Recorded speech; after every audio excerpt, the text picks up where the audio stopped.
అరే మా మన పైసలు ఇచ్చిన చేద్దాంరా వాడు గుద్ద తాపించండి వాడు కొట్టేది కొన్ని పైసలు ఇచ్చాడు ముడికి ఇప్పుడు వచ్చి అడిగితే ఇజ్జత్ పోతుంది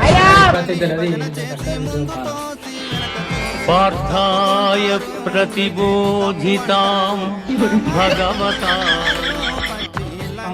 మీరు నాకు ఓటేలా అని తెలుసు, నా పైసలు నాకు తీరుతాముంది. అన్న మేము నీవనా పైసలు నువ్వే ఇచ్చి మళ్ళీ అడుగుతాను. మొత్తం భూములు అమ్మి అప్పులు చేసి మునిగిన తమ్ముళ్ళు కొద్దిగా అర్థం చేసుకోరు. అవి ఎప్పుడో మందుతో కడుపు కడిగినాం పైసలు మేము లేవన్నా పో. నువ్వుగానన్నా నువ్వు మాకు పైసలు ఇచ్చాడు ఏమైనా ప్రూఫ్ ఉందా? మాకే తీయలే నువ్వు. అబ్బా నాకు తెలుస్తా మీరు ఇట్లా చేస్తారని, అందుకే వీడియో తీపించిన తమ్మి. ఇగో చూడురు మీ భాగవతం.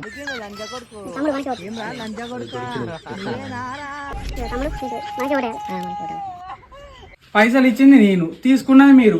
పైసలు ఇచ్చిన నేను పోతా, తీసుకున్న మీరు పోతారు జైలుకి. మరి జైలు పోదామా? ఇక మరి మీ ఇష్టం చెప్పు. అన్న నీ జైలు వద్దు నీ పైసలు వద్దు అన్న. ఇగో తీసుకో. అబ్బా ఇంకెంతమందిని అడుక్కోవాలి.